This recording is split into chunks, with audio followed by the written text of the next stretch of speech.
Le fameux brown face de Justin Trudeau, ça fait le tour du monde cette semaine. Ça a interrompu également la campagne électorale des libéraux qui ont dû vraiment se mettre en mode gestion de crise. Vous voyez le point de presse d'ailleurs que Justin Trudeau a donné à Winnipeg avec tout cet acte de contrition, ces excuses vraiment répétées. La question qu'on se pose à la table des communications ce matin avec Martine Saint-Victor et Louis Aucoin, c'est de savoir est-ce que Justin Trudeau va traîner ça en boulet pendant le reste de la campagne électorale.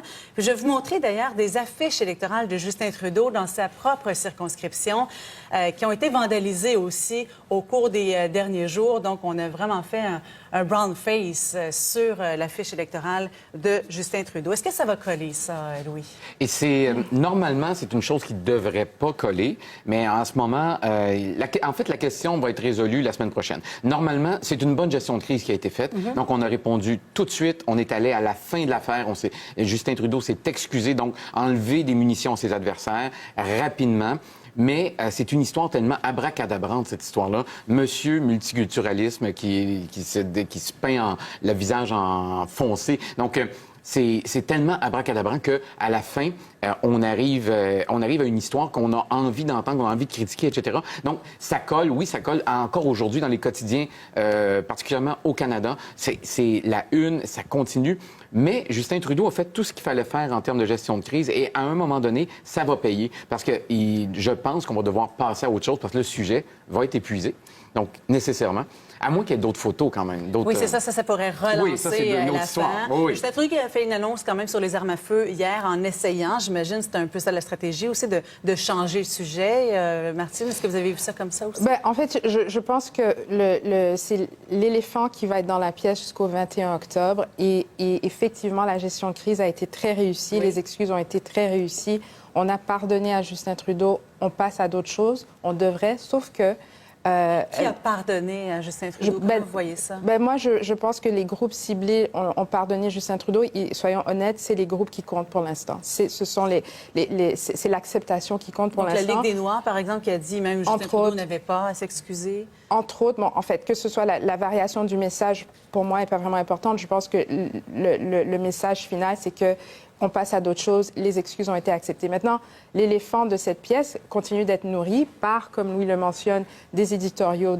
Ce matin, tu parlais du National Post. Oui. Mais aussi, ce qui se passe, c'est que le débat est un peu dévié. C'est-à-dire que pardonner Justin Trudeau, c'est une chose. Minimiser blackface, comme on voit dans les quotidiens, c'est autre chose. Et cet éléphant est nourri par des sottises qui sont dites par des gens qui ont des grandes tribunes qui racontent un peu n'importe quoi. Ça, c'est une réalité.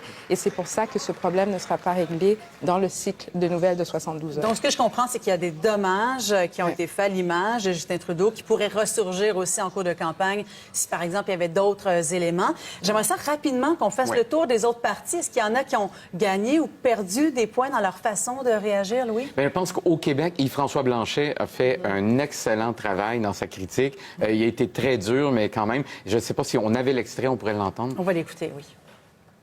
Écoutez, oui, on peut avoir un malaise, mais Justin Trudeau a tous les défauts du monde. C'est certainement pas un grand premier ministre. Il se qualifie peut-être même pas pour le terme compétent, mais Justin Trudeau n'est pas un raciste. Donc, vous dites que ça a été vraiment une excellente réaction de sa part? Il y a deux réactions qu'on pouvait avoir. Soit on disait que Justin Trudeau manquait de jugement, soit on disait qu'il était un raciste. Donc, le NPD et le Parti vert ont choisi de dire que Justin Trudeau était raciste, donc ce qui est assez déconnecté d'avec ce que la plupart des gens pensent. Le Parti conservateur, le Bloc, on dit qu'il avait manqué de jugement, et ça, c'est probablement l'opinion générale. Donc, je pense qu'elle est dans le sens du courant. Êtes-vous d'accord avec l'analyse de Louis, Martine? Moi, je crois qu'il y a eu beaucoup d'élégance dans la réponse de M. Blanchet. Peut-être pas cet extrait-là, mais après, il a mis un peu d'eau dans son vin. Il y a eu beaucoup d'élégance. Je pense qu'il y avait des fleurs et le pot en même temps. Oui, c'est ça, en même temps. Je pense qu'Elisabeth May aussi, elle n'a pas traité Justin Trudeau de raciste. Elle a dit qu'elle le connaît depuis des années, qu'elle ne peut pas dire qu'il est raciste, que peut-être qu'à l'époque, il était inconsciemment raciste, mais aujourd'hui, il ne l'est pas.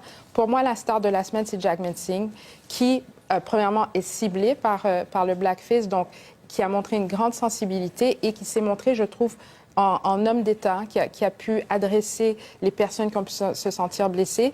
Et aussi, il a reçu une visibilité extraordinaire, c'est-à-dire que la BBC, la CNN ont repris ses répliques. Auparavant, ce sont des marchés dans lesquels on ne le voyait pas du tout. Pour moi, c'est la star de la semaine. Il y aura une rencontre Ouais. privée aussi entre Justin Trudeau et Jagmeet Singh Oui.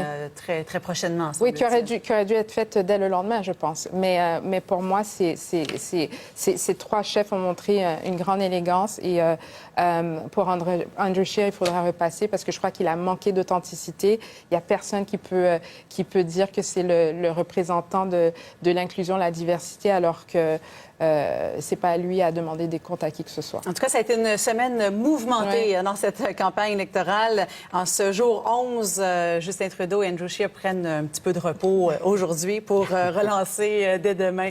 Merci à vous deux. À la Merci. semaine prochaine. Au revoir. Bye bye.